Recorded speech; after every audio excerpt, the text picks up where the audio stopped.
شروع اللہ کا نام لے کر جو بڑا مہربان نہایت رحم والا ہے۔ اے کملی میں لپٹنے والے، رات کو قیام کیا کرو مگر تھوڑی سی رات، یعنی نصف رات یا اس سے کچھ کم قیام کرو یا کچھ زیادہ، اور قرآن کو اچھی طرح ٹھہر ٹھہر کر پڑھا کرو۔ ہم ان قریب تم پر ایک بھاری فرمان نازل کریں گے۔ کچھ شک نہیں کہ رات کا اٹھنا نفس کو سخت پامال کرتا ہے، اور اس وقت ذکر بھی خوب درست ہوتا ہے۔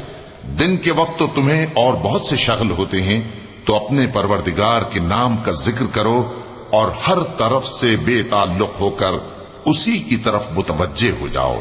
وہی مشرق اور مغرب کا مالک ہے، اس کے سوا کوئی معبود نہیں، تو اسی کو اپنا کارساز بناؤ۔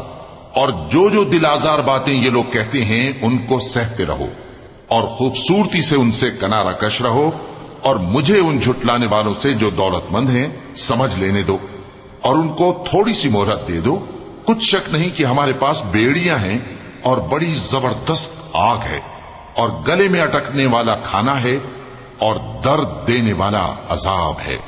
جس دن زمین اور پہاڑ کانپنے لگیں اور پہاڑ ایسے بھربھرے ہو جائیں گے جیسے ریت کے ٹیلے، اے اہل مکہ، جس طرح ہم نے فرعون کے پاس موسیٰ کو پیغمبر بنا کر بھیجا تھا، اسی طرح تمہارے پاس بھی محمد صلی اللہ علیہ وآلہ وسلم ایک رسول بھیجے ہیں جو تمہارے مقابلے میں گواہ ہوں گے۔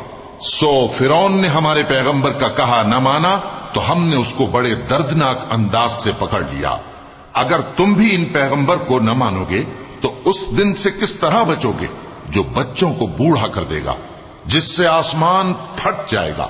یہ اس کا وعدہ پورا ہو کر رہے گا۔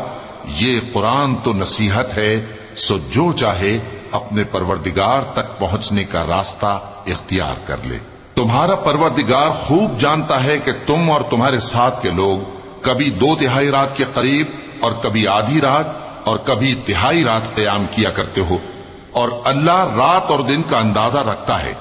اس نے معلوم کیا کہ تم اس کو نبھا نہ سکو گے، تو اس نے تم پر مہربانی کی، پس جتنا آسانی سے ہو سکے اتنا قرآن پڑھ لیا کرو۔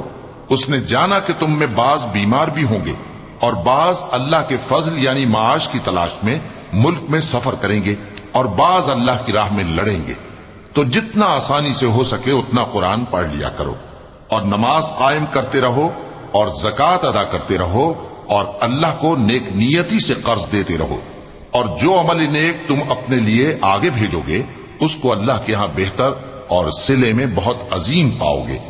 اور اللہ سے بخشش مانگتے رہو، بے شک اللہ بخشنے والا ہے، مہربان ہے۔